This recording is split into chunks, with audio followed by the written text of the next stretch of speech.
Taxi దెయ్యం. చాలా కాలం క్రితం ఒక నగరంలో అభిషేక్ అనే ఒక అమాయకుడు ఉండేవాడు. అభిషేక్ ఒక పెద్ద వ్యాపారవేత్త దగ్గర డ్రైవర్గా పనిచేసేవాడు. ఒకరోజు అతడు తన యజమానిని కారులో ఎక్కడికో తీసుకెళ్తున్నాడు. అంతలో కారు అదుపు తప్పి చెట్టుని ఢీకొట్టింది. ఒరేయ్, ఎంత పని చేశావు? నువ్వు నా BMW బండిని పాడు చేశావు. దీని ఖరీదంతో నీకు తెలుసా? నిన్నిప్పుడే పనిలోంచి తీసేస్తున్నాను. అలా చెప్పి యజమాని కారు తీసుకుని వెళ్లిపోయాడు. ఉన్నపళంగా ఉద్యోగం పోవడంతో అభిషేక్ చాలా దుఃఖించాడు. అతను ఆ చెట్టు కింద కూర్చొని ఏడుస్తూనే ఉన్నాడు. ఇన్ని సంవత్సరాలలో మొట్టమొదటిసారి నేను యాక్సిడెంట్ చేశాను. అయ్యో, యజమాని నేను చెప్పేది వినకుండా నన్ను ఉద్యోగంలోంచి తీసేశారు. అయ్యయ్యో. ఇంతలో అతడికి ఒక భయంకరమైన శబ్దం వినిపించింది. చిమ్మ చీకటిలో కింద మనిషి, పైన దయ్యం. అద్భుతం.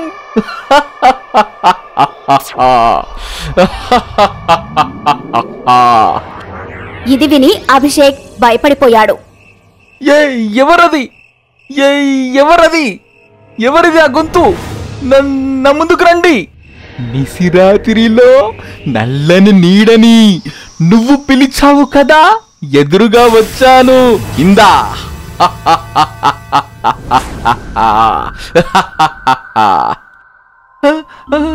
దయ్యం.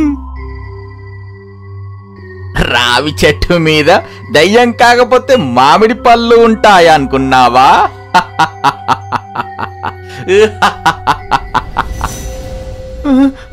నన్ను వదిలేవా? అదే రావి చెట్టు అనుకోలేదు. రావి చెట్టు అని తెలిస్తే కూర్చునేవాడినే కాదు. ఈడెవడో అమాయకుడిలా ఉన్నాడు. వీడితో మనం ఏదైనా లాభం పొందాలి. రావి చెట్టు మీద ఉన్న దయ్యం బాధని అర్థం చేసుకో. చచ్చిపో లేదా సహాయం చెయ్యి. అంటే ఏంటి దాని అర్థం? దాని అర్థం ఏంటంటే, మొదటిది నేనిప్పుడే తినేయాలి, లేదా మనమిద్దరం ఒకరికొకరు సహాయం చేసుకోవాలి. నువ్వు నాకు సహాయం చెయ్యి, నేను నీకు సహాయం చేస్తాను. అదెలాగా? నేను విన్నాను, నిన్ను నీ యజమాని పనిలో నుంచి తీసేశాడు కదా. నేను నీకు ఉద్యోగం ఇప్పిస్తాను, కానీ నువ్వు నాకు ఆకలి తీర్చాలి. కానీ నాకు డ్రైవింగ్ తప్ప ఏమీ రాదు. సరే, నేను నీ టాక్సీగా మారిపోతాను. నువ్వు రోజంతా టాక్సీ నడుపుకొని డబ్బులు సంపాదించుకో, కానీ నేను నీ బండెక్కిన ఒక ప్యాసింజర్ని తినేస్తాను. నేను అలా చెయ్యలేను. సరే అయితే, నేను నిన్నిప్పుడే తినేస్తాను. అయ్యో, ఇదేంటి ఇలా ఇరుక్కుపోయాను? ఇప్పుడు నేను సరే అనక తప్పదు, లేదంటే ఈ దయ్యం నన్ను ఇప్పుడే తినేస్తోంది. సరే, అలాగే కానివ్వు. ఇప్పుడు నువ్వు నడుపుతావు దయ్యం టాక్సీని, నేను నీ ప్యాసింజర్లను తింటాను. ఆ మరుసటి రోజు నుంచి అభిషేక్ దయ్యం టాక్సీని నడపసాగాడు. రోజంతా ప్యాసింజర్లతో ట్రిప్పులు వేసి ఆఖరి సవారిని మాత్రం ఒక నిర్మానుష్యమైన రోడ్డులోకి తీసుకెళ్లి ఆపేవాడు. ఏమైంది? నువ్వు ఈ నిర్మానుష్య ప్రాంతంలో కారుని ఎందుకు ఆపావు? క్షమించు చెల్లెమ్మా, ఇది నా టాక్సీ భోజనం చేసే సమయం. ఏంటి దానర్థం? దానర్థం ఏంటంటే, నేను ఇప్పుడు నిన్ను తినేస్తానన్నమాట. వెంటనే ఆ దెయ్యం టాక్సీ తన అసలు రూపంలోకి మారిపోయింది. దెయ్యం ఆ అమ్మాయిని తినేసింది. ఇలా కొన్ని నెలలు గడిచాయి. ఒక రాత్రి ఒక వ్యక్తి ఆ టాక్సీ దగ్గరికి వచ్చి, సోదరా, నన్ను మా ఇంటికి తీసుకెళ్తావా? అయ్యా, తప్పకుండా తీసుకెళ్తాను. రండి, వచ్చి కారు ఎక్కండి. కొంచెం ముందుకు తీసుకెళ్లి అభిషేక్ కారు ఆపాడు. నువ్వు కారెందుకు ఆపావు? క్షమించాలి సార్, ఇది నా బండి భోజనం చేసే సమయం. ఏంటి దానర్థం? దానర్థం ఏంటంటే నేను ఇప్పుడు నిన్ను తినేస్తానన్నమాట.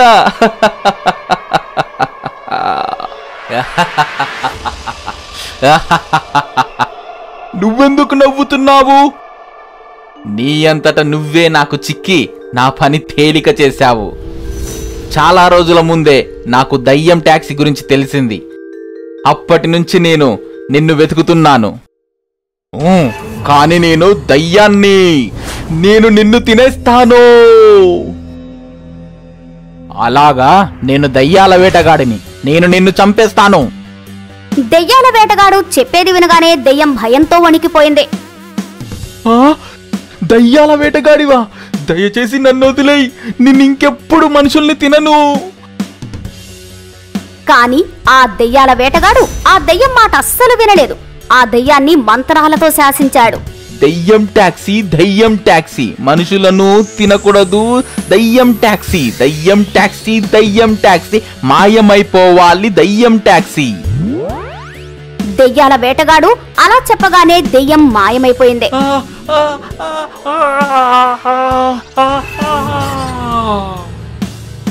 వెంటనే అభిషేక్ గట్టిగా ఏడవడం మొదలుపెట్టాడు.